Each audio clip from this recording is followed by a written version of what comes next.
Hi, everyone. Welcome to the second in this series of bonus episodes for our 4-week Slow Living Challenge, during which we'll be talking about each of the weekly themes and inviting participants to share their experiences on Instagram or the Almanac. And this is where our community members are talking about all of this on a discussion thread. Emma, you want to remind everybody about how the sign-up is working and about the free Almanac trial we're offering to the participants? Sure. So the Slow Living Challenge, if you're not signed up already, it just means that if by signing up, you get the prompts to your inbox every week. And even if you are just signing up now and we're 2 weeks in, that's totally fine. You will get all of the old prompts too, so you can see everything that's going on. So you can share on Instagram. It's totally free to participate. We also have our platform, the Almanac, that's our membership platform. You get a week free trial by signing up for the Slow Living Challenge. So you can dip in there, see what it's like, share your experiences. We've got a lot of great discussions going on in there. And yeah, so we hope that you join us. And even if you're just popping in to listen to these bonus episodes, we hope that you get something out of this challenge. We certainly have. So yeah, let's get into this week's theme, which is develop a feeling inventory. So do you want to explain what we mean by that, Mom? Yeah, it has to do with what we say is one of the fundamental principles of slow living. And people are always saying, what does slow living mean to you? And we think that it is to pay attention, basically. We say slow living is about being aware of how we spend our time, our money, our resources.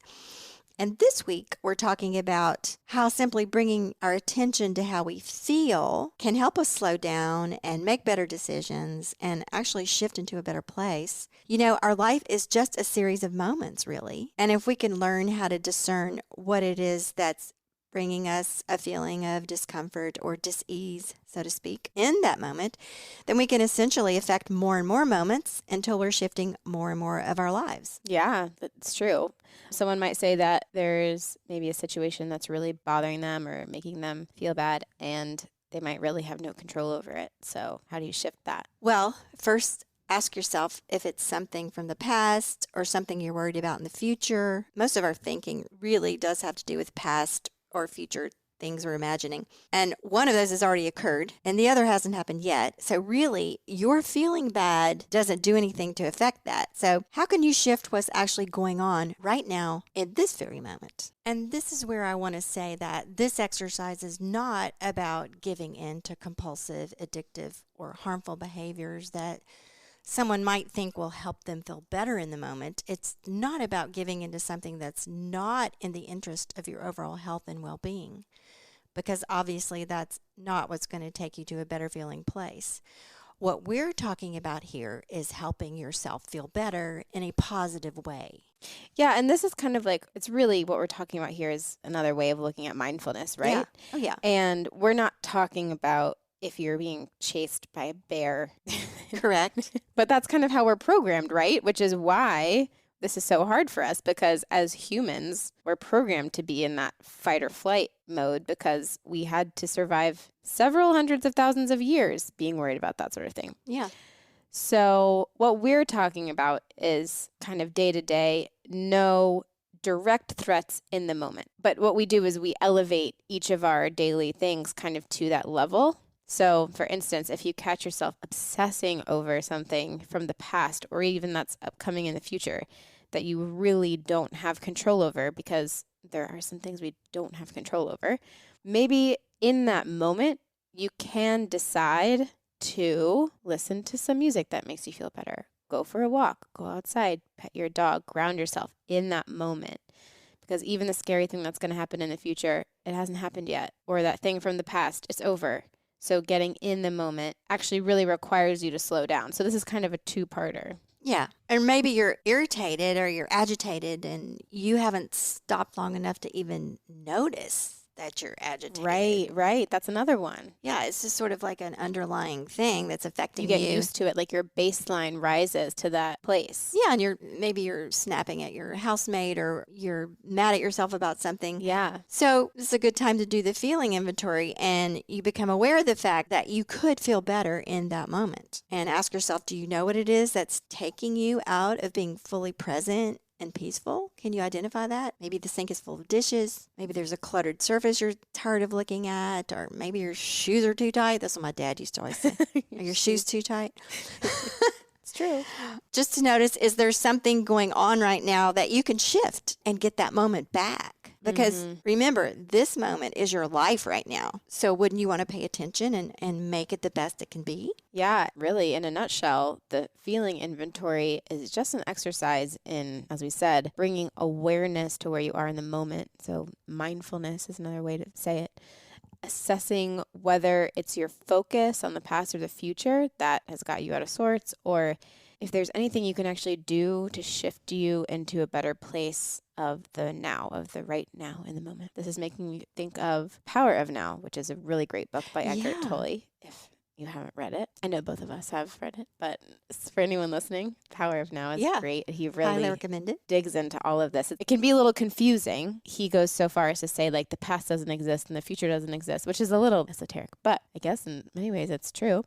So yes, so the feeling inventory, and so someone might be saying, okay, well, why are we talking about like philosophy and mindfulness? What does this have to do with slow living? Yeah. What do you think is the first way that this is connected to slow living, Mom? If you're going to bring yourself into the present moment, you have to slow down. You have to pause. Right. You have to give yourself some distance between what is going on around you.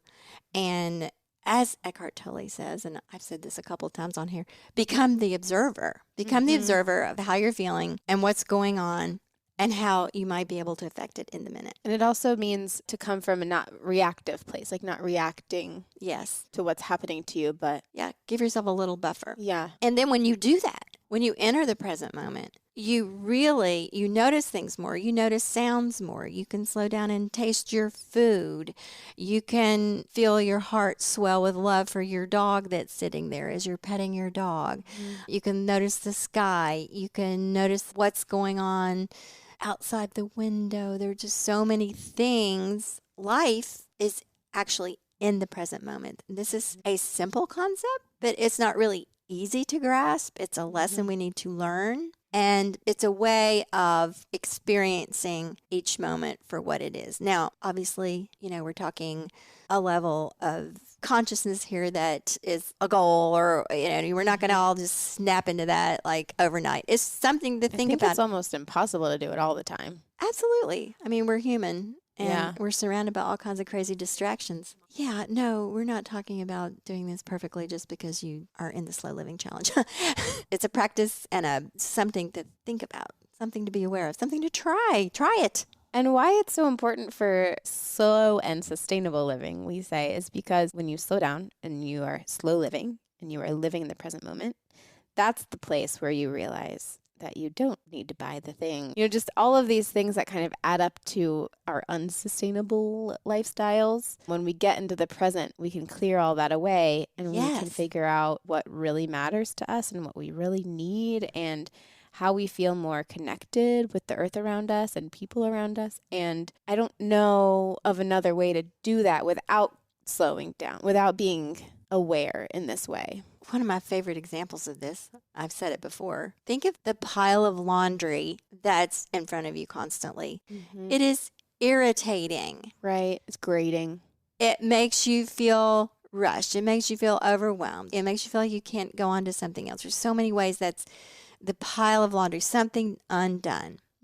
Okay. So if you can tune into that, like this pile of laundry is taking this moment away from me. It is making me feel all those things. How can I get rid of the pile of laundry? Well, in the moment, you can just fold it and be done with it. But also, looking ahead, you can think about maybe having fewer clothes so that you don't have such a pile of laundry all the time. This is where this kind of awareness affects our decisions, affects our conscious shifting into something that just feels better ongoing. Right, but you can't notice that and ask yourself those questions if you're just allowing yourself to get frustrated, either A, ignoring it, B, folding the laundry anyway, just kind of like letting it own you. Yeah. As opposed to saying, this is reminding me of a recent podcast episode we had with Ryan Mitchell with the Tiny House Living. Yes. We talk a lot about this in that conversation with him is he was able to slow down and ask himself these questions that so many of us just sort of one foot in front of the other, blinders on, don't ask about, even though it's bothering us, even though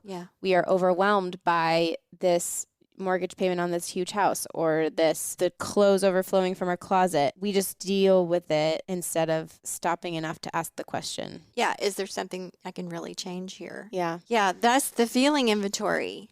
Right. To the feeling inventory. So do you have any examples from this week, Mom, of taking the feeling inventory and seeing what has come from it? I can give an example from my life kind of in general that I've really learned to be attuned to. And that is sometimes I can feel irritated or antsy and can't get anything done. And I've come to be aware that sometimes if I can just step out into the natural light, it really helps shift me like right away. So that's a trick I've learned. Like it's a feeling I've come to recognize, this is something you can do to make yourself feel better right now. Yeah. And then you can go on and do what it is you want to do. Yeah, that's one example I have. What about you? I guess mine's more general too. Something about if I'm feeling a little antsy or anxious or stagnant, it usually really helps for me to do something with my hands that really grounds me in the moment.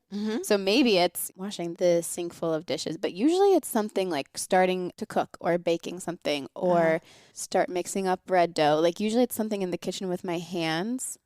Similarly, going outside for a walk is always just like such an easy way to fix that too. But I find I can either ignore, try to push the feelings away or ignore or keep, typing on my computer. And it's just kind of like not feeling good. But if something about doing things with your hands is so grounding in the moment. Yeah. And, somebody might not be in a situation to drop everything and go for the walk. Right. Sometimes, you don't have an hour to do something different. Yeah. It doesn't necessarily mean changing your activity. Right. Put on a different song. If you're in the car and you're in traffic and that's bugging here's you, a good one. Find a good podcast or audiobook or a song that makes you happy. Well, a really good one, or one that actually has a physiological basis, is to take a few nice, deep, full breaths. Right. It literally changes the chemicals in your brain when you give them more oxygen. Yes. And so much of the time when we're feeling out of sorts, we're not breathing deeply enough. So, that's a real thing. Like, remember to breathe. Yeah. So there's so many little ways. But the first thing is identifying when you need a shift instead of just taking that feeling into the next moment and the next and the next. Right, and the next thing you know, you said, I had a really bad day. Yeah. So taking feeling inventory at any point is a great way of slowing down. It's a great way of ultimately being happier and finding happiness. And also, it's not just about being happy. Sometimes you take the feeling inventory and maybe it's sad or maybe it's a different feeling and you really just need to feel it. Right. And process it. That's just as valid. What if you're working through some grief? Right. And it's so much easier to ignore that and push it down. But as some of us may know very well, that doesn't work for very long. Well, first of all, you have to identify it. Right. Or at least entertain the fact that maybe this is what I'm feeling is some grief. And we just want to empower you to take the moment to slow down enough to take inventory. To notice. Notice where you are in the moment because the moment is all we have.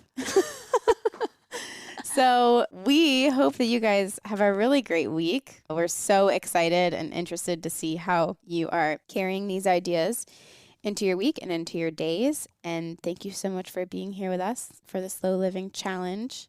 As always, if you're on Instagram, please post and hashtag Slow Living Challenge. We're looking at that and it's making us really happy, and we will share some stories here on the podcast as well, and also in the almanac. So if you have signed up at www.ladyfarmer.com/slowlivingchallenge and you're getting our weekly emails, you can jump into the almanac. You have a week free in there so you can see how it goes. And if you want to stay on with us, that's great. And join in the discussions there. We're just having a really lovely time kind of working through all these things together. So thank you for being here with us. Yes, and thank all of you that have been sharing your experiences. We are, in turn, sharing some of those on our Friday podcasts. We will be back on Friday. Right. Thank you, Good Dirt listeners. We'll see you on Friday. Bye-bye.